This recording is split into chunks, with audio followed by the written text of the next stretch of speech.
This is John Johnston, Coronation, with your 2021 instant post-game reaction to the Nebraska-Ohio State game. I'm not even mad.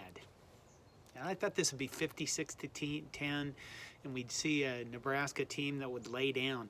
And I was wrong. Imagine that. I'm pretty much wrong all the time. But it wasn't a one-score game.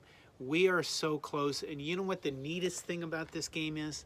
The neatest thing about this game is that it will bring no kind of closure to whether or not we should keep Scott Frost or get rid of Scott Frost for next season, at least for those who haven't already made up their mind.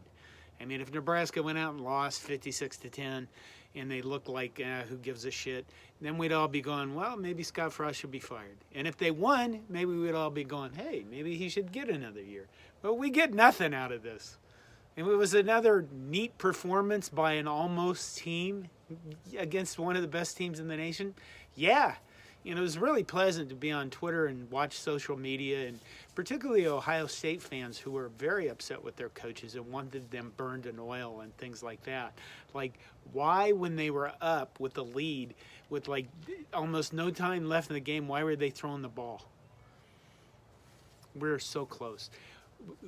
Why did Nebraska have a really nice drive, go down the field, 3rd and 4, I think it was, Adrian Martinez misses a pass because he gets excited as a fourth-year starting quarterback, I guess.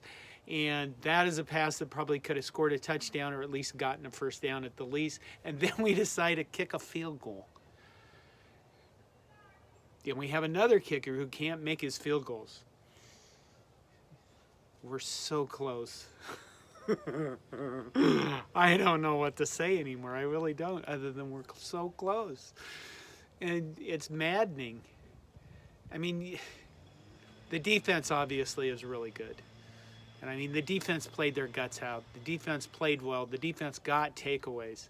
And the defense put Nebraska in a position to win this game. And the offense, once again, they just can't do anything. We saw no Jaquez Yant for reasons nobody knows. We saw Marquise Step appear in the middle of the game for like a guy appearing like it was lost in the desert, or he was found like in a railroad car. Somebody goes, hey, get suited up for the game, you can get him for a couple plays, and then he's gone again. We saw a lot of Ramir Johnson. Sevian Morrison was apparently nowhere to be found, literally, on the sideline or anything. So I wonder what's going on with him. We get really not many passes, any passes in the red zone to our really tall NFL tight end guy. I don't think so. And again, we got red zone performance that was poop. So what do you think? Is it going to be another week in which Nebraska fans tear each other apart about whether or not Scott Frost should be fired, whether or not Scott Frost should be retained? Of course it is. My God, we love this. We love hating on each other. We love beating each other over the head. We especially love climbing up on a moral high ground tower that we can spew shit upon the masses about how correct we are about Scott Frost or not.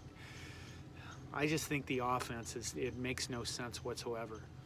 You got an Adrian Martinez who is clearly limping and clearly hobbled in the first half, and you have a 3rd and 7 and you call a quarterback run in the red zone. When we have a really tall tight end, we could have. Anyway, there's just so many things about this team that make no sense. Again, on offense. The defense makes perfect sense. They play football. They play football pretty well. They play football well enough for us to be not 3 and 7 or whatever the frick it is now. I didn't even swear this time. That's how little I care, I think, at this point, honestly. It's just, Nebraska basketball season starts next week, and it could be the most exciting year of basketball ever in our history.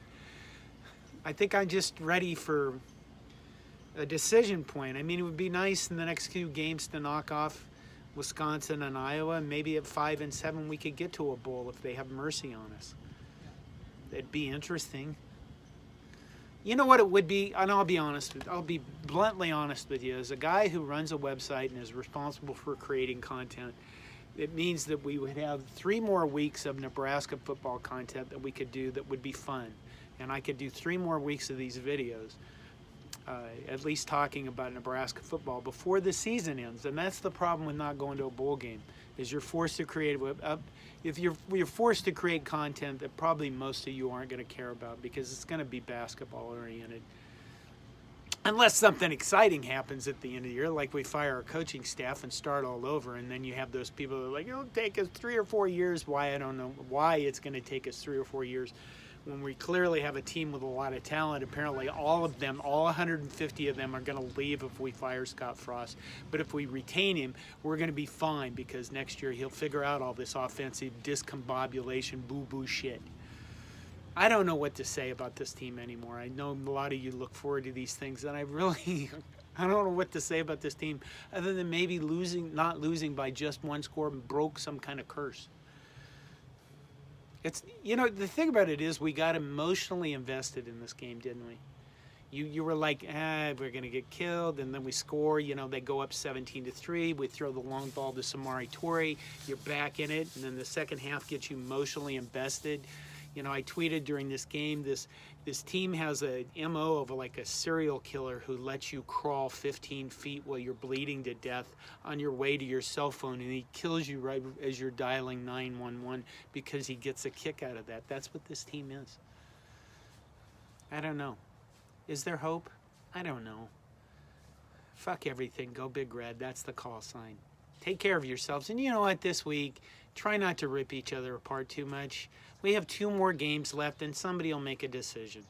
And it's okay. One way or another, Nebraska football will go on. It will. Bye.